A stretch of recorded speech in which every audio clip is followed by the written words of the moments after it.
Doctor பிடிச்ச அன்புமணி இப்படி கீழ்த்தனமா கேவலமான கருத்து தெரிவிக்கலாமா?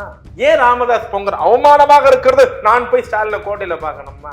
ஜெயலலிதா வள்ளூர் கோட்டையில ஓட ஓட அடிச்சாங்க ராமதாஸ், மண்டை உடஞ்சி ராயப்பேட்டை ஹாஸ்பிட்டல் இருந்தாரு. அப்ப அவமானமா இல்லையா? சவுக்கு சங்கர் வந்து ஒரு விஷயத்தை புரியும். யாரு ஒரு அரசியல் விமர்சகர் சார். எந்த அரசியல் விமர்சகர்? யாருங்க அவரு? இல்ல அவர் என்ன சொல்றாருன்னா, அவர் யாருன்னு கூட தெரியாம நான் அவருன்னா நான் யாரு அவரு? இப்போ மதுரை நீதிமன்றமும் சுப்ரீம் கோர்ட்டும் ஒருத்தரை காரி துப்பிச்சு அவரா? உள்ஒதுக்கீடு செல்லாது, நீதிமன்றத்தில் இது நிற்காது, கருணாநிதி காதலை பூ சுத்துகிறார், சொன்னது நான் அல்ல, அருந்ததியின மக்களுக்கு இடஒதுக்கீடு கலைஞர் தந்த போது ஜெயலலிதா சொன்ன வார்த்தைகள். இது எப்படி எடுத்து கிளைம் பண்ணும்? அறிவு இருக்கவனவா? யார் பெத்த பிள்ளைக்கு இவங்க இன்ஷியல் போட்டுப்பாங்களா? விமர்சனமா என்ன வைக்கிறாங்க அப்படின்னா, நாங்க பட்டியல் இனத்தவர் வந்து கிட்டத்தட்ட ஒரு 76 பிரிவா இருக்கிறாங்க. அதுல நாங்கன்னா நரேந்திர மோடி ஆட்சிக்கு வந்தது 2014, இந்த சட்டம் வந்தது 2009. எப்படிங்க நாங்கன்னு சொல்லிப்பாங்க? மாட்டு மூத்திரம் குடிக்கிறவனுக்கும் மாட்டு சாணி சாப்பிட்றவனுக்கும் மூளை வேலை செய்யாது. அதுக்கு துக்குல படிக்கிறவங்களும் பதில் சொல்ல முடியாது. முறை சொல்லி படிக்க சொல்லுங்க அறிவு. ஒரு தமிழ் தேசியம்னு பேசுறாரு. நான் சொன்னேன்ல, RSS உடைய பல குரல்கள் இருக்குன்னு. இது RSS உடைய குரல், RSS உடைய ஊதுகுழல், RSS உடைய ஏஜென்ட். RSS தூக்கி போடுற எலும்புகளை கவ்வி கொண்டு பொழைக்கிற ஒரு ஜீவன். அதை சொல்லி அதை பேரை சொல்லி அதை கேவலப்படுத்து. அதை விட கேவலம். நீட் தேர்வு ரத்து செய்ய வேண்டும். தர்மபுரி பிரச்சாரம் மேல மோடி உட்கார்ந்து இருந்தார்ல, அவர் பக்கத்துல சேர் போட்டு உட்கார்ந்தீங்களா, அங்க சொல்லிங்கன்னா உங்களை பாராட்டி இருக்கலாம். ஜாதிவாரி கணக்கெடுப்பு பிஜேபி நடத்தாது, பாமக நடத்தணும்னு சொல்லணும், ஆனா ஒரே கூட்டணி. இடஒதுக்கீடு கூடாது பிஜேபி சொல்லும், இடஒதுக்கீடு வேணும்னு பாமக சொல்லும், ஆனா ஒரே கூட்டணி. எங்களை பார்த்தா கேன மாதிரி தெரியுதா உங்களுக்கு?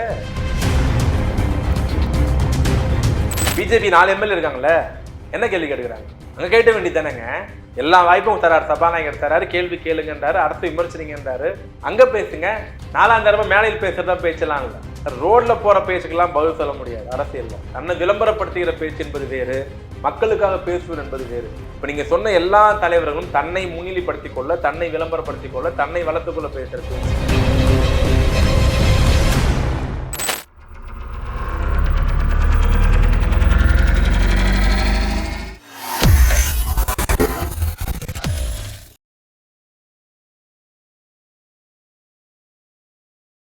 ஐத்தமிழ் நேயர்களுக்கு வணக்கம். இன்று நம்மோடு இணைந்திருப்பவர் திமுகவினுடைய முன்னணி பேச்சாளரான சைதை சாதிக் அவர்கள். வணக்கம். எப்படி இருக்கீங்க? சரி, இப்ப அருந்ததியருக்கான இடஒதுக்கீடு கொடுத்தாங்க, திமுக அதை வந்து வரவேற்றுச்சு. திமுக வரவேற்கலைங்க, திமுக தான் தந்தது. இல்ல முதல்வர் வந்து இப்ப வரவேற்று அருந்ததியருக்கு உள்ஒதுக்கீடு 2009 திமுக தந்தது, கலைஞர் தான் கொடுத்தார். திமுக வந்து வரவேற்று இருக்காங்க, எல்லாமே நல்லா போயிட்டு இருக்கு. இல்ல என்ன பிரச்சனைனா, இதை கிளைம் பண்றதுல ஒரு குரூப் வந்து வந்திருக்காங்க சார். என்னன்னா, பாஜக இப்ப சமீபத்துல இப்ப இன்னைக்கு 2 நேரத்துல போட்டோ பார்க்கும்போது இது நரேந்திர மோடிக்கு கிடைத்த வெற்றின்ற மாதிரி பேசியிருந்தாங்க.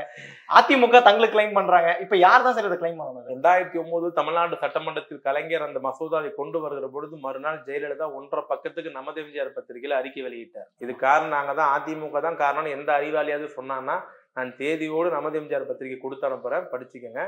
ஜெயலலிதா சொன்னது, கருணாநிதி அருந்ததியின மக்களை ஏமாத்துகிறார், உள்ஒதுக்கீடு செல்லாது, நீதிமன்றத்தில் இது நிற்காது, கருணாநிதி காதலை பூ சுத்துகிறார், சொன்னது நான் அல்ல, அருந்ததியின மக்களுக்கு இடஒதுக்கீடு கலைஞர் தந்த போது ஜெயலலிதா சொன்ன வார்த்தைகள். இது எப்படி எடுத்து கிளைம் பண்ணும்? அறிவு இருக்கவனவா? யார் பெத்த பிள்ளைக்கு இவங்க இன்ஷியல் போட்டுப்பாங்களா? என்ன காரணம்? இது தந்தது கலைஞர். இன்னும் ஞாபகம் வச்சுங்க, இந்தியாவில் பல மாநில முதலமைச்சர்கள் இடஒதுக்கீடு கொடுத்தாங்க, உள் ஒதுக்கீடு. பஞ்சாப்ல கொடுக்க மறைந்த ஆந்திரா மாநிலத்துடைய முதலமைச்சர் ராஜசேகர் ரெட்டி முஸ்லீம்களுக்கு 2.5 2% இடஒதுக்கீடு கொடுத்தார். சுப்ரீம் கோர்ட்ல நிக்கல, கேன்சல் பண்ணாங்க. மராட்டா மக்களுக்கு மகாராஷ்டிரால இடஒதுக்கீடு கொடுத்தாங்க, சுப்ரீம் கோர்ட்ல நிக்கல, கேன்சல் பண்ணாங்க. இப்ப 50% 69 மாத்தி நிதிஷ்குமார் சட்டம் கொண்டு வந்தாரு. பாட்னாலையும் நிக்கல, சுப்ரீம் கோர்ட்லயும் நிக்கல. பஞ்சாப்ல கொண்டு வந்தாங்க உள் ஒதுக்கீடு, நிக்கல. ஹரியானால கொண்டு வந்தாங்க, நிக்கல. வேறு வேறு முதலமைச்சர்கள் வேறு வேறு பட்டியல் மக்களுக்கு இடஒதுக்கீடு நிக்கல. ஆனா என் தலைவன் பாருங்க எவ்வளவு பெரிய தீர்க்கதரிசி. கலைஞர் முதலமைச்சர் போதுதான் இஸ்லாமிய பெருமக்களுக்கு 3.5% இடஒதுக்கீடு தர. இது ஆகாத சில சங்கி கும்பல் சுப்ரீம் கோர்ட் வரைக்கும் போனாங்க, ஒண்ணுமே பண்ண முடியல. ராஜசேகர் ரெட்டி கொடுத்த 2% இடஒதுக்கீடு இஸ்லாமிய பெருமக்களுக்கு தந்தது, சுப்ரீம் கோர்ட்டு ரத்து பண்ணுது. ஆனா கலைஞர் தமிழ்நாட்டுல இஸ்லாமிய பெருமக்களுக்கு 3% கொடுக்கிறாரு, சுப்ரீம் கோர்ட்டு ரத்து பண்ண மாட்டேன்னு சொல்லிடுச்சு. இதுதான் கலைஞருடைய நிர்வாக ஆற்றல். இதே மற்ற எல்லா ஸ்டேட்டையும் உள்ளொதுக்கீடு ரத்து ஆகுது, கலைஞர் 2009 அருந்தி மக்களுக்கு கொடுக்குறாரு, அதையும் பொறுத்துக்காம சில நீதிமன்றத்துக்கு போனாங்க, தீர்ப்பு வந்திருக்கிறது. அதை ரத்து செய்ய முடியாது. புரிஞ்சுக்கணும், எல்லா ஸ்டேட் முதலமைச்சர் கொண்டு வர இடஒதுக்கீடு ரிசர்வேஷன் கேன்சல் ஆகுது. ஆனா கலைஞர் கொண்டு வந்தா மட்டும் அது கேன்சல் இல்ல. கேன்சல் பண்ண முடியாத அளவிற்கு சட்ட நுணுக்கங்களோடு கொண்டு வரக்கூடிய ஆற்றலாளர் கலைஞர். சரி, நரேந்திர மோடி தான் இதுக்கு காரணம் சொல்றாங்க, அது என்ன எப்படி பாக்குறீங்க? அது அதான் நான் முதல்ல சொல்லிட்டேன்ல, யார் பெத்த பிள்ளைக்கும் அவங்க இன்சல் போட்டுக்கிறாங்க, அதுக்கு என்ன பண்ண முடியும்? எப்படி காரணம், என்ன காரணம்? தமிழ்நாடு சட்டமன்ற தீர்மானம் நிறைவேற்றினதுக்கும் நரேந்திர மோடிக்கும், கலைஞர் கொண்டு வந்த சட்டத்துக்கும் நரேந்திர மோடிக்கு என்ன ஒற்றுமை, இல்ல என்ன காரணம், இல்ல எப்படி ரீசன்றத இந்த பாஜக தான் சொல்லணும். இதுல இன்னும் இந்த விமர்சனமா என்ன வைக்கிறாங்க அப்படின்னா, நாங்க பட்டியலினத்தவர் கிட்டத்தட்ட ஒரு 76 பிரிவா இருக்கிறாங்க. அதுல நாங்கன்னா நரேந்திர மோடி ஆட்சிக்கு வந்தது 2014, இந்த சட்டம் வந்தது 2009. எப்படிங்க நாங்கன்னு சொல்லிப்பாங்க? மாட்டு மூத்திரம் குடிக்கிறவனுக்கும் மாட்டு சாணி சாப்பிட்றவனுக்கும் மூளை வேலை செய்யாது. அதுக்கு துக்குல படிக்கிறவங்களும் பதில் சொல்ல முடியாது. முரசொலி படிக்க சொல்லுங்க, அறிவு வளரும். இந்த இடஒதுக்கீடு சம்பந்தமா நான் என்ன கேட்க வந்தேன்னா, உள்ஒதுக்கீடு கொடுத்தாச்சு. இந்த கொடுத்ததுக்கு என்ன விமர்சனம் வைக்கிறாங்க அப்படின்னா, ஒரு 76 சாதிகள் இருக்கிற ஒரு இடத்துல 75 தனியாகவும் 1 தனியாகவும் பிரிச்சு 18 தூக்கிட்டு 3 பிரிச்சு அதை கொடுக்குறீங்களே, இது நியாயமான்ற மாதிரி டாக்டர் கிருஷ்ணசாமி மாதிரி ஆட்கள்லாம் கேட்கறாங்க. அதாவதுங்க, கலைஞருக்கு எடுத்த இடஒதுக்கீடை தாங்கள் தான் கொண்டு வந்து மாறுதட்டிக்கினாங்க, அந்த பெருமை எங்களுக்கு தான் சேரும்னு சொன்னதும் நீங்க தான். இப்போ இல்ல 2009 கலைஞர் கொடுத்த இடஒதுக்கீடுக்கு மோடி தான், 2014 வந்த மோடி தான் காரணம்னு பிஜேபி அறிவாளிங்க பேசுறாங்கன்னு சொன்னதும் நீங்க தான். இந்த பெருமை யாருக்குன்னு இப்போ போட்டி போட்டுக்கிறாங்கன்னு சொல்றதும் நீங்க தான். இப்படி கொடுக்கலாமா அப்படி எதிர்வாதம் பேசுறதும் நீங்க தான். ஒரு அரசு நடத்துற போது இதெல்லாம் வரதான் செய்யும். அதுக்காக ஒரு நல்லது செய்யற போது இன்னொருத்தர் விமர்சனம் செய்யதான் செய்வாங்க. அதெல்லாம் கடந்து போய் தான் ஆகணும். சார், உங்க நண்பர் ஒரு பழைய வீடியோ ஒன்று பேசியிருந்தாரு, அதை நீங்க பாருங்க. நாங்களே 18 விழுக்காடு போராடி தேவேந்திரர் ஆதி தமிழ் குடிகள் நாங்க வச்சிருக்கோம். அதை தூக்கி எதுக்கு 63 விழுக்காடு கொடுத்த ஒதுக்கீடு? நீ இடஒதுக்கீடுல போராடி பெற்று கொடுத்துருக்கணும். என்கிட்ட இருந்து இதுக்கு எப்படி கொடுத்த? நான் அதிகாரமற்றவன், எளியவன், எனக்கு பொருளாதாரம் டப்பு தூக்கி கொடுத்துட்டீங்க கருணாநிதி. இவரை போற இடத்துல அறிஞ்ச மக்கள் அடிச்சிருக்காங்க, புரியுதுங்களா? இவர் தமிழ் தேசியம்னு பேசுறாரு. நான் சொன்னேன்ல, RSS உடைய பல குரல்கள் இருந்து அப்படி கொண்டைய மறைச்சிட்டு இருக்கிறதுல இவர் ஒருத்தர். அடிக்கடி கொண்டை வெளியே தெரிஞ்சிடும். இது RSS உடைய குரல், RSS உடைய ஊதுகுழல், RSS உடைய ஏஜென்ட். RSS தூக்கி போடுற எலும்புகளை கவ்வி கொண்டு கொலைக்கிற ஒரு ஜீவன். அதை சொல்லி அதை பேரை சொல்லி அதை கேவலப்படுத்து, அதை விட கேவலமானது. அந்தந்த நேரத்துக்கு திமுகக்கு எதிராக அவனுக்கு ஏதாவது ஒன்று வீசணும்னு சொன்னா ஒரு 5-6 பேர் தமிழ்நாட்டை வாடகைக்கு எடுத்து வச்சிருக்கு பாஜக. GK வாசன், சீமான், ராமதாஸ், அன்புமணி. ஏன்னா அவங்க பேசி தமிழ்நாட்டில் எடுபலன்னு தெரிஞ்சு போச்சு. பாஜக வாயை திறந்தால் அது திமுகக்கு லாபம், RNW வாயை திறந்தாலும் அது திமுகக்கு லாபம், அண்ணாமலை பேசினா திமுகக்கு பூஸ்ட். அதனால வேற யாரை வச்சு பேசினா இந்த மாதிரி வாயில வாடகைக்கு விட்டுருக்காங்க. இவங்களாம் வாடகைக்கு விட்டுருக்காங்க நாக்கையும் வாயும். இவங்க பேசுவது நீங்க கண்ணை மூடி கொண்டு கேட்டால் அது சங்கி பேசுறது மாதிரியே இருக்கும். RSS குரலாவே தெரியும், RSS எண்ணமாவே தெரியும். அப்ப திமுக விமர்சனமே பண்ணக்கூடாது? தாராளமா பண்ணலாம், அரசியல் ரீதியா பண்ணுங்க. இந்த அறிவாளிக்கு தெரிஞ்சது சுப்ரீம் கோர்ட்டுக்கு தெரியாதா? இவர் என்ன அருந்ததி இடஒதுக்கீடு இவர் போயிட்டு வர அந்த மாதிரி ஹோட்டல் நினைச்சுக்கினாரா? 6 பெஞ்சு தீர்ப்பு கொடுத்துருக்குங்க. இப்ப இவர் சொல்றது கரெக்டா, சுப்ரீம் கோர்ட் சொன்னது கரெக்டா? நீங்க சொல்லுங்க. அப்ப முட்டாள் தானே? ஒருத்தர் இல்ல, அதுக்கு எதிராக தானே சொல்லியிருக்காங்க. பாப்பா நீங்க முட்டாள்னு கேட்டீங்கன்னா அந்த பெரும்பான்மை நாட்டுல பெரும்பான்மை தானே ஜெயிக்கும். பெரும்பான்மை என்ன சொல்லியிருக்கு? கரெக்ட்னு சொல்லியிருக்கா? போங்க, அவ்வளவுதான், முடிஞ்சு போச்சு. இவர் சொல்றதெல்லாம் இவர் பேசுவதெல்லாம் தன்னை அடையாளப்படுத்திக் கொள்ள விளம்பரம் படிக்கதான் சொல்லணும், கலெக்ஷன் பண்ணணும். திரள் நிதி பண்றாரோ, யாராவது உருள்றாரோ, யாரு கூடயோ ஏதோ ஒன்று பண்ணணும். நான் அரசியல் பேசல. அவனை நாம் தமிழுடைய ஓட்டு வங்கி பாருங்க. முதல் முறை ஓட்டு போட்டவன் 2வது முறை யோசிக்கிறான், 3வது முறை போடுறது இல்லை. இப்படிதான் இருக்கு. நான் பணியோடு கேட்பது, நாம் தமிழ் இருக்கிற உறுப்பினராக இருக்கிற கீழ்மட்ட நிர்வாகி பார்த்து, எல்லா தமிழ் சகோதரி பார்த்து கேட்பது, இவர் பேசுற பேச்சை நீங்க முதல்ல ஏத்துக்கிறீங்களா? தனிநபர் ஒழுக்கம் இருக்கா? இவர் உங்க வீட்டுல உட்காந்து சாப்பாடு போடுவீங்களா? இவரை தலைவன் சொல்ற நீங்க யோசிக்க வேண்டாமா? நீங்க என் பக்கம் வாங்கன்னு சொல்லல, என் தலைவனை ஏத்துக்குன்னு சொல்லல. தயவு செஞ்சு உங்களை சுய பரிசோதனை பண்ணிக்கங்கன்ற. நீங்க தான் திமுக விமர்சனம் பண்ணாலே RSS சொல்லிடுறீங்க. எந்த அடிப்படையில? நான் திருப்பி சொல்றேன் சார். அந்த வார்த்தையை செங்கோட்டையனை சொல்லலையே, நான் அந்த வார்த்தையை வேலுமணி தங்கமணியை சொல்லலையே. ஏன் அவங்களும் சொல்லல? ஏன் அதிமுகவை சொல்லல? அரசியல் பேசுங்க, குற்றச்சாட்டு சொல்லுங்க, குழப்பம் பண்ணாதீங்கன்றோம். மக்களை தவறா திசை திருப்பாதீங்க. இப்ப இவர் சொன்ன வீடியோ எப்போ? பழைய வீடியோ இது, சரியா? இப்ப சுப்ரீம் கோர்ட் ஜட்ஜ்மெண்ட் என்ன வந்திருக்கு? மாநில அரசு உரிமை இருக்குன்னு வந்திருக்கு. கரெக்ட்னு சொல்லுங்க, தீர்ப்பு முழுசா படிங்க. ஒரு கரெக்ட் உள்ஒதுக்கீடு கொடுத்த சரின்னு சொல்லல. ஏன், எதுக்காக தரணும், என்ன பிரச்சனை, விலாவரியா வந்திருக்கு. அந்த முட்டல இல்ல கிரீம் லேயரையும் அவங்க சேர்த்திருக்காங்க சார். அப்ப அத பத்தி விலாவரினா அது வரும்ல? அது முதல்ல படிக்க சொல்லுங்க அவரை. அதை படிச்சுட்டு அப்ப ஏதோ போதையை போட்டு ஏதோ உளர வேண்டியது. இல்ல இந்த வழக்குல கிரீமி லேயர் பற்றியும் அவங்க அது mention அவருடைய பண்ணிருக்காங்க. கருத்து சார். கருத்தை பரிசீலிங்க. கருத்து அது. எம்ஜிஆர் இருக்கிற போது அந்த பிரச்சனை வந்தது. பொருளாதார அடிப்படை இடஒதுக்கீடு வேணும் அப்படின்ட்டு. அது யாரும் ஏத்துக்கல. அது கருத்து. அது பேசணும், ஏத்துக்கணும், ஒருமித்த கருத்து போகணும். அது அவங்க சம்மந்தப்பட்ட சப்ஜெக்ட். இடஒதுக்கீடுக்கு எனக்கு அந்த சம்மந்தம் இல்லைன்னா அது சொல்ல முடியுமா? எனக்கு அந்த உரிமை இருக்கா? யார் அனுபவிக்கிறாங்களோ, யார் அனுபவிக்க தகுதி இருக்கிறதோ அது அவங்க பேச முடியும். அவங்க ஏத்துக்க ஒருமித்த கருத்து வரணும். அது அது அது சம்மந்தம் இல்லை. கலைஞர் 2009 கொண்டு வந்தது. இன்னைக்கு நீதிமன்றத்துக்கு போனது யாரு? என்ன காரணம்? இன்னைக்கு ஜட்ஜ்மெண்ட் வந்திருக்கு. இன்னொன்னு சொல்றேன், கலைஞர் எவ்வளவு பெரிய தீர்க்கதரிசின்ட்டு. பாபர் மசூதி இடிக்கிறாங்க. இடிச்ச மறுநாள் சென்னை சிந்தாதிரிப்பேட்ல கண்டன பொதுக்கூட்டம் கலைஞர் பேசுறாரு. அவர் சொன்ன 7 வார்த்தைகள் சுப்ரீம் கோர்ட் இறுதி ஜட்ஜ்மெண்ட்ல வந்திருக்கு. அவர் சொன்னதா வரல, ஆனா அவங்க சொல்லிருக்காங்க அதெல்லாம் கலைஞர் அப்பவே சொன்னது. மசூதி இடிக்கப்பட்டது சட்ட விரோதம். கலைஞர் 92ல சொன்னாரு. 2017 தீர்ப்பு வருது, மசூதி இடிக்கப்பட்டது சட்ட விரோதம்ட்டு. கலைஞர் தீர்க்கதரிசிங்க. அது கலாச்சார சின்னம், ஒற்றுமை சின்னம். கலைஞர் சொன்னார், அதான் சுப்ரீம் கோர்ட்டும் சொல்லிச்சு. எங்க மசூதி இடிச்சதை ராமர் கோவில் கட்டுங்கன்னு சொன்னு சுப்ரீம் கோர்ட்டே சொல்லிடுச்சுன்னு கொண்டாடிங்கல்ல. அதே சுப்ரீம் கோர்ட் என்ன சொல்லிச்சு ஐயப்பன் விஷயத்துல? அதிகம் எழுத்தீங்க. நிறைய உங்களுக்கு தேவையான மாதிரி மாத்திக்கிறீங்கல்ல. அதுதான் பிரச்சனை. இந்த பட்ஜெட் சம்பந்தமா நம்ம இப்ப பேசும்பொழுது, எந்த பட்ஜெட்? மத்திய அரசினுடைய பட்ஜெட் தான். மத்திய அரசினுடைய பட்ஜெட் நம்ம பேசும்பொழுது முதல்வரும் எதிர்ப்பு தெரிவிச்சார். தமிழ்ன்ற வார்த்தை கூட இல்லைன்ற மாதிரி எதிர்ப்பு தெரிவிச்சாங்க. தமிழ்நாட்டுல ஓரளவுக்கு எல்லாருமே பண்ணாங்க. ஆனா அன்புமணி வந்து ஒரு ஸ்டேட்மெண்ட் சொன்னார். என்னன்னா, பட்ஜெட்ல தமிழ்நாடோட பேர் வந்திருக்குன்னா நீங்க ஒரு 25 MP கொடுத்துருக்கணும்ன்ற மாதிரி சொன்னார். இதை எப்படி பாக்குறீங்க சார்? 1989 எம்ஜிஆர் முதலமைச்சர் இருந்த பொழுது அன்னைக்கு இருந்த வன்னியர் சங்கம் எல்லாரும் போய் எம்ஜிஆர்ட்ட மனு கொடுத்தாங்க. எங்களுக்கு கல்வியில், வேலை வாய்ப்பில் இடஒதுக்கீடு வேணும்ட்டு. எம்ஜிஆர் மனுவை படிச்சு பார்த்து சிரிச்சார், கீழே போட்டார் மனுவை, கொடுக்கல. இவங்க போராட்டம் நடத்தினாங்க. அள்ளி அள்ளி கொடுத்த கரம் சிவந்த கரம் எம்ஜிஆர் சொன்னாங்களே. இந்த எம்ஜிஆர் துப்பாக்கியால சுட்டு 24 பேர் சாவடிச்சார் அவர் ஆட்சியில. வடார்காடு தென்னார்காடு பத்தி எரிந்தது. வன்னிய பெருமக்கள் இடஒதுக்கீடு கிடைக்கல. கலைஞர் ஆட்சிக்கு வந்தார் 89ல. பிற்பட்ட மக்களுக்கு 20% இடஒதுக்கீடு தந்து வன்னிய பெருமக்களுக்கும் சீர்மரபின்னு இன்னும் எல்லா ஜாதியும் சேர்த்து 20% கொடுத்தார்.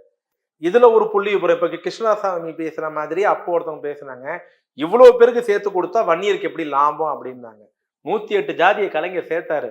அதுல 104 ஜாதி தமிழ்நாட்டுல 20,000 பேரு, 5,000 பேரு, 10,000 பேரு, 50,000 பேரு, 60,000 பேருன்னு குழுவா இருக்கிறாங்கல்ல, அதுதான் சேர்த்தது. இன்னைக்கு புள்ளி விபரத்துல பார்த்தாலும், இன்னைக்கு தகவல் அறிவு உரிமை சட்டத்துல கேட்டாலும், கலைஞர் கொடுத்த ரிசர்வேஷன்ல அதிகம் பயனடைந்தது 70% பயனடைந்தது வன்னிய பெருமக்கள். அதுக்கு அடுத்தபடியா சீர்மரபினர், அதுக்கப்புறம் தான் எல்லாமே கலைஞர் கொடுத்தார். அந்த 20% இடஒதுக்கீடு வன்னியர் கொடுக்கிற பொழுது தமிழ்நாட்டுல எல்லா MP எம்எல்ஏ எல்லா எம்எல்ஏ வன்னியரா இருந்தாங்க. சட்டம் நிறைவேற்றுற போது 117 எம்எல்ஏ வேணும்ல, எல்லாரும் வன்னியரா இருந்தாங்க இல்லையே. எல்லாரும் சீர்மரபினரா இருந்தாங்க இல்லையே. எல்லா சமுதாயம் ஒன்று சேர்ந்து ஒரு அரசு அமைச்சு தானங்க ஒரு அரசு சட்டத்தை நிறைவேற்றி உங்களுக்கு கொடுத்தோம். அன்னைக்கு நாங்க திருப்பி சொல்லலையே. 25 எம்எல்ஏ இருந்தாதான், 50 எம்எல்ஏ இருந்தாதான், 117 எம்எல்ஏ இருந்தாதான் வன்னியருக்கு இடஒதுக்கீடு தர முடியும்னு சொன்னோமா? இல்ல. ஒற்றுமை வேணும். ஒரு பின்தங்கி இருக்கிற சமுதாயத்தை கை தூக்கி விடணும். எம்ஜிஆர்ட்ட மனு கொடுத்து சிரித்த எம்ஜிஆர், போராட்டத்தை அடக்கி எம்ஜிஆர், துப்பாக்கி சூட்டில் 24 பேரை சாகடித்த எம்ஜிஆர் ஆட்சி. ஆனா கலைஞர் ஒரு நயா பைசா இல்லாமல், ஒரு பேப்பர் இல்லாமல், ஒரு கோரிக்கை இல்லாமல், ஒரு போராட்டம் இல்லாமல் அந்த இடஒதுக்கீடு கொடுத்தார். ஒரு டாக்டர் பிடிச்ச அன்புமணி இப்படி கீழ்த்தனமா கேவலமான கருத்து தெரிவிக்கலாமா? இன்னொரு உண்மையை சொல்லட்டுமா? சமீப காலமா ராமதாசும் அன்புமணியும் திமுகவை கடுமையா விமர்சனம் பண்றாங்க. ஏன்னா பாஜக அமைதியாயிட்டாங்க. பாஜக இவங்களை பேச சொல்லி. ஏன் ராமதாஸ் பொங்கல் அவமானமாக இருக்கிறது? நான் போய் ஸ்டாலின் கோட்டையில பாக்கணுமா? ஜெயலலிதா வள்ளூர் கோட்டையில ஓட ஓட அடிச்சாங்க ராமதாஸ். மண்டை உடஞ்சு ராயப்பேட்டை ஹாஸ்பிட்டல் இருந்தாரு. அப்ப அவமானமா இல்லையா? இதே ஜெயலலிதா கிட்ட அவங்க துணைவியா தாலி பிச்சை கேட்கறேன், வீட்டுக்காரர் விட்டுருங்கன்னாங்க. அப்ப அவமானமா இல்லையா? நான் கோட்டையில கால் வைத்தால் என்னையும் குடும்பத்தையும் சாட்டையால் அடிங்கன்ட்டு அதே கோட்டையில ஜெயலலிதாவை பார்க்கறது 3 மணி நேரம் காத்துட்டு இருந்தார். அப்ப அவமானமா இல்லையா? நான் ஜெயலலிதாவோட கூட்டணி வைத்தால் பெற்ற தாயோடு சகோதரியோடு செக்ஸ் வச்சதுக்கு சமம் அப்படின்னாரு. அப்ப அதே ஜெயலலிதாவோட கைகுலி கூட்டணி வச்சார். அப்ப அவமானமா இல்லையா? ஜெயலலிதா கூட கூட்டணி வச்சு திருப்பி சேர்ந்தார். அப்பெல்லாம் அவமானமா இல்லையா? சார், ஒரு தலைவர் இப்படி பேசலாமா? இல்ல சார், வன்னியர் சமூகத்துக்கு ஒரு 10.5 கொடுக்கலையேன்ற ஒரு ஆதங்கத்துல பேச. யார் கொடுத்தது? முதல்ல எடப்பாடி கொடுக்கிற போது என்ன சொன்ன? சட்டம் நிக்காது தவிர தேர்தலுக்காக வன்னிய பெருமக்களை ஏமாற்றுவதற்கு எடப்பாடியும் CV சண்முகமும் ராமதாஸும் கூட்டு சேர்ந்த சதி அது. வன்னிய பெருமக்களை ஏமாத்துறதுக்காக பண்ணது. சரி, கொடுத்தீங்க, மக்கள் ஏத்துக்கிட்டாங்களா? உங்களை நிராகரிச்சாங்களே. நான் சொன்ன மாதிரி எல்லா இடஒதுக்கீடு சட்டத்தையும் சுப்ரீம் கோர்ட் ரத்து பண்ணிச்சு. இதே ரத்து பண்ணிச்சா இல்லையா? ஏன்? பலவீனமான பிரிவு, பலவீனமான சட்டம், பலவீனமான முதலமைச்சர் நிறைவேற்றிய சட்டம். நீங்க தானே கூட்டணி செய்யுங்க எடப்பாடி கூட. இதுக்காக தானே சேர்ந்தீங்க. நீங்க சொல்லிதான் அவசர சட்டம் கொண்டு வந்தாங்க, அப்பதான் மக்கள்கிட்ட போக முடியும், ஏமாத்த முடியும், ஓட்டு வாங்க முடியும்னு. மக்களும் ஏத்துக்கல, சுப்ரீம் கோர்ட்டும் ஏத்துக்கல. இருக்கிற சட்ட சிக்கல் போதாத ஒரு சமுதாயம் மட்டும் தான் இருக்கா தமிழ்நாட்டுல. அடுத்தவங்க கிளம்பி வரமாட்டானா, அடுத்தவங்க கிளம்பி வரமாட்டானா, நிர்வாகம் நடத்தவனா, ஆட்சி நடத்த வேண்டாமா, மக்கள் மாநில அமைதியா இருக்க வேண்டாமா?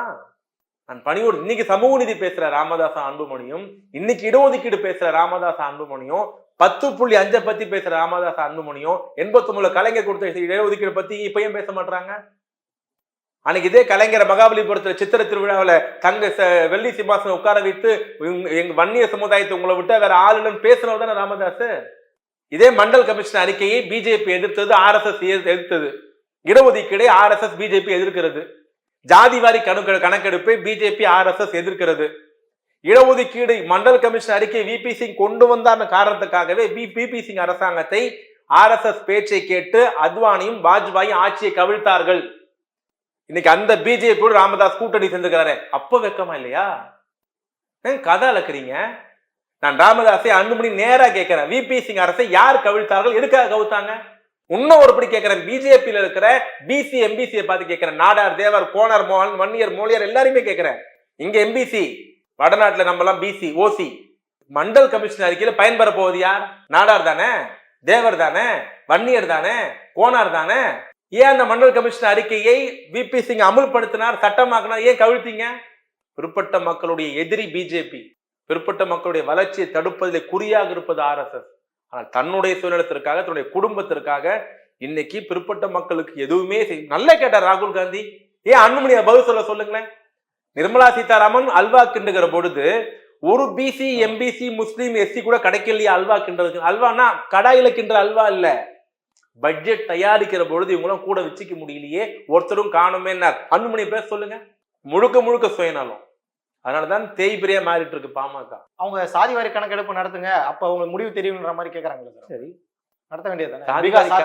சாதிவாரி கணக்கெடுப்பை நடத்தணும்னு பார்லிமெண்ட்ல 40 நிமிஷம் பேசியிருக்காரு ராகுல் காந்தி. மோடியின் பதில் என்ன? நீங்க தாங்க தலைவர், அவருக்கு முதல் பிரச்சாரம் பண்ணாரு. அதை விட கேவலம் தமிழ்நாட்டு மக்களை எவ்வளவு முட்டாள் நினைக்கிறாரு பாருங்க. பாமகவும் ராமதாஸ் அன்புமணியும் நீட் தேர்வு ரத்து செய்ய வேண்டும். யார் சொல்றது? பாமக. எங்க சொல்லணும் அதை? நீங்க தர்மபுரி பிரச்சாரம் மேல மோடி உட்கார்ந்து இருந்தார்ல, அவர் பக்கத்துல சேர் போட்டு உட்கார்ந்தீங்களா, அங்க சொல்லிங்கன்னா உங்களை பாராட்டி இருக்கலாம். ஜாதிவாரி கணக்கெடுப்பு பிஜேபி நடத்தாது, பாமக நடத்தணும்னு சொல்லணும், ஆனா ஒரே கூட்டணி. நீட் தேர்வு வேணும்னு பிஜேபி சொல்லணும், வேணான்னு பாமக சொல்லணும், ஆனா ஒரே கூட்டணி. இடஒதுக்கீடு கூடாதுன்னு பிஜேபி சொல்லணும், இடஒதுக்கீடு வேணும்னு பாமக சொல்லணும், ஆனா ஒரே கூட்டணி. எங்களை பார்த்தா கேன மாதிரி தெரியுதா உங்களுக்கு? தமிழ்நாட்டு மக்கள் முட்டாளா? கட்சி கொள்கையில உங்களுக்கு ஒரே சித்தாந்தம் இல்ல, ஒரே கொள்கையில உங்களுடைய சுயநலத்துக்காக மாத்தி மாத்தி கூட்டணி வச்சிட்டு இருக்கீங்க. எங்களை பார்த்து பேசுறீங்க. வெட்கப்பட வேண்டியது நாங்கள் அல்ல, பாமக தான். இல்ல, தமிழ்நாடே நீங்க பீகார் பண்ண மாதிரி தமிழ்நாடே சாதிவாரி கணக்கெடுப்பு நடத்தலாம்ல, ஏன் நடத்த மாட்டேங்கிற கேள்விதான் வைக்கிறாங்க. ரிசல்ட் என்னங்க ஆச்சு? பாட்னா கோர்ட் என்ன சொல்லுச்சு? சுப்ரீம் கோர்ட் என்ன சொல்லுச்சு? ரிசல்ட் என்ன? எங்க விளம்பரப்படுத்திக்க தற்காலிக வெற்றிக்கு என்ன நடத்த தெரியாதா? என்ன ஆயிடும்? தீர்வு என்ன? சரி, நான் தமிழ்நாடு அரசு நடத்துதுங்க, முடிவு அதான் நிதிஷ்குமார் நடத்தினாரு. முடிவு ஏன் பிஜேபி 13 மாநிலத்தை ஆளுது நடத்த சொல்லுங்களேன். ராமதாஸ் கூட்டணி தானே. தமிழ்நாடுன்னு ஒரு வார்த்தை வரணும், 25 MP வேணும்னு சொன்னார்ல, நடத்த சொல்லுங்க. ஏன் நடத்த மாட்டாங்க? சரி, பணத்துக்காக என்ன வேணாலும் செய்வாங்க சார், தன்னுடைய சுயநலத்துக்காக என்ன வேணாலும் செய்வாங்க. நான் கேட்ப திமுக விமர்சனம் பண்ணதெல்லாம் பாமக அருகதையே கிடையாது. அடுத்ததா இறுதியான கேள்வியா நான் கேட்டுக்கிறேன். சவுக்கு சங்கர் ஒரு விஷயத்தை குறிப்பிட்டு, யாரு ஒரு அரசியல் விமர்சகர் சார். எந்த அரசியல் விமர்சகர்? பொதுவான சமூகத்தில் அறியப்பட்ட அரசியல் விமர்சகர். நான் அறியலையே, நீங்க அறிஞ்சிருக்கீங்களா? யூடியூப்ல கொஞ்சம் பிரபலமானவர் சார். நான் யூடியூப்ல இந்த நைட்டு 12 மணிக்கு டாக்டர் வருவார்ல, முருங்கீரை. இல்ல, நைட் டைம் அவர் வர மாட்டார் சார். இல்ல, அந்த மாதிரி யூடியூபரா எப்படி கேட்கற? யூடியூபரா எப்படி? பத்திரிக்கையாளரா? தன்னை பத்திரிகையாளர் தான் அவர் சொல்றாரு. அவர் சொல்ற எந்த பத்திரிகையில? டைம்ஸ் ஆஃப் இந்தியாவா, தினமணியா, தினத்தந்தியா, எதுல பத்திரிகையாளர் அவரு? யாருங்க அவரு? இல்ல, அவர் என்ன சொல்றாருன்னா, அவர் யாருன்னு கூட தெரியாம நான் அவருன்னா நான் யாரு அவரு? இப்போ மதுரை நீதிமன்றமும் சுப்ரீம் கோர்ட்டும் ஒருத்தரை காரி துப்பிச்சு அவரா? நான் அவரான்னு கேட்கிறேன். நீங்க சொல்றாள் அவரான்னு கேட்கிறேன். குற்றச்சாட்டு வச்சது அவரு தான். நீங்க யாருங்க அவரு? இப்ப சுப்ரீம் கோர்ட் மதுரை நீதிமன்றம் காரி துப்பிச்சு எப்படி வேணாலும் பேசுவீங்களா, ஒரு மரியாதை இல்லையா, இழிவா பேசுவீங்களா, எச்சரிக்கிறோம் அப்படின்னு அவரான்னு கேட்கிறேன். சுப்ரீம் கோர்ட்டும் காரி துப்பி இருக்கு. அவர்தான். இப்ப இல்லாம பேசுறது கேவலமா இல்லையா? அவரா? சுப்ரீம் கோர்ட்டை காரி துப்புன ஒரு ஆளை பத்தி பேட்டியில கேக்குறீங்க? இல்ல, நீதிமன்றமே ஒரு பேச்சை ஏத்துக்கல. என்ன என் மேல பொய் கேஸ் போறதே உதயநிதின்ற மாதிரி பேசியிருக்காரு. ஃபேக்குன்ட்டாங்க அவங்க தரப்புல. அந்த செய்தி ஃபேக்குன்ட்டு அவங்க தரப்பை மறுத்துட்டாங்க. ஒண்ணு. அவர் பேசுறத பேச்சா கேட்கணும்னா அவர் பேசுறத கோர்ட்டை காரி துப்புது. அப்புறம் அதுக்கே அவர் முக்கியத்துவம் கொடுக்குறீங்க. நீங்க கோர்ட் ஏத்துக்கல, மதுரை நீதிமன்றம் ஏத்துக்கல, சென்னை ஹைகோர்ட் ஏத்துக்கல, சுப்ரீம் கோர்ட்டும் ஏத்துக்கல, இப்படி பேசக்கூடாதுன்னு சொல்லிடுது. இப்ப இல்லாம பேசுவீங்க, இதுக்கா குழப்பம் நடத்த யூடியூப்லயும் கேக்குது. அப்படி ஒரு ஆளை போய் நீங்க போய் அவருன்ட்டு அவரது கேட்டுக்கிறீங்க. சரிங்க சார், நம்ம செந்தில் பாலாஜி அவருடைய விஷயத்துக்கு வரலாம் சார். அவர் எப்போ வெளியே வருவார்ன்ற மாதிரி தொடர்ச்சியா பல கேள்விகள் சமூக வலைதளங்கள்ல வைக்கப்பட்டு இருக்கு. என்ன சார் நடந்துட்டு இருக்கு செந்தில் பாலாஜி? சட்டப்போட நடந்துட்டு இருக்கு. நிச்சயமா வெற்றி வருவோம். விரைவில் செந்தில் பாலாஜி வெளியே வரும். அவர் பழிவாங்கப்படுகிறான்ற மாதிரி விஷயங்கள்லாம் உண்மைதானே சார்? அது ஊருக்கே தெரிஞ்ச விஷயம் தானே, ஊருக்கே தெரியுமே. அஜித் பவார் மீது இடி இருக்கு, அவர் துணை முதலமைச்சர் ஆக்குறாங்க. அங்க இருக்கிற அமைச்சர்கள் மீது இடி இருக்கு. வெஸ்ட் பெங்கால்ல பிஜேபியோட எதிர்கட்சி பிஜேபி கட்சியை சார்ந்த மீது இடி கேஸ் இருக்கு. 18-20 பேர் மேல இடி கேஸ் பிஜேபியில இருக்கு. அவங்களும் வெளியே அதிகாரத்துல இருக்கிறாங்க, ஆகாதவங்க ஜெயில இருக்கிறாங்க. காலம் கனியும் காட்சிகள் மாறும். வேறு ஒரு தத்துவம் சொல்லுவாங்க, உப்பு சாப்பிட்டவன் தண்ணி குடிச்சே ஆகணும். நிச்சயமா பிஜேபி இப்போது உப்பு சாப்பிடுகிறது. தண்ணி குடிக்கிற காலமும் வரும், தண்ணி குடிக்கும். திமுக மீதான பல குற்றச்சாட்டுகள் பற்றி நம்ம பேசியிருக்கிறோம். பல குற்றச்சாட்டுல ஒண்ணும் இல்லையே. என்ன குற்றச்சாட்டு? தலித்கள் பாதுகாப்பு இல்லைன்னு சொன்னது, அதான் பதில் சொல்லிட்டோமே. அது குற்றச்சாட்டு. அவங்களுடைய விமர்சனம் விட மாட்டீங்க நீங்க தான். விமர்சனம் அது. அதுக்கு அதாவது விமர்சனம் செய்கிற ஆளை பொறுத்துதான் அது போய் போறோம். வெளியே வாய்க்கிலேயே பேசுற யாரும் முதலமைச்சர் உட்கார்ந்துருக்காரு, 30 அமைச்சர் உட்கார்ந்துருக்காரு, சட்டமன்றத்துல பேச சொல்லுங்க. ஏன் வெளியே தூற்றி வாரி பேசிட்டு சட்டமன்றத்துல அப்படியே பொம்மை மாதிரி உட்கார்ந்துருக்கீங்க? அங்க கேளுங்களேன் எந்த கேள்விய, அங்க உங்க குற்றச்சாட்டு வைங்க. அங்கேயும் அப்படியே சும்மா சைலண்டா உட்கார்ந்து இருக்கீங்க. எல்லா வாய்ப்பும் தராரு, சபாநாயகர் தராரு, கேள்வி கேளுங்கன்றாரு, அரசு விமர்சனிங்கன்றாரு. அங்க பேசுங்க. 4ஆம் தடவை மேடையில் பேசுறதா பேச்சலாம் இல்ல.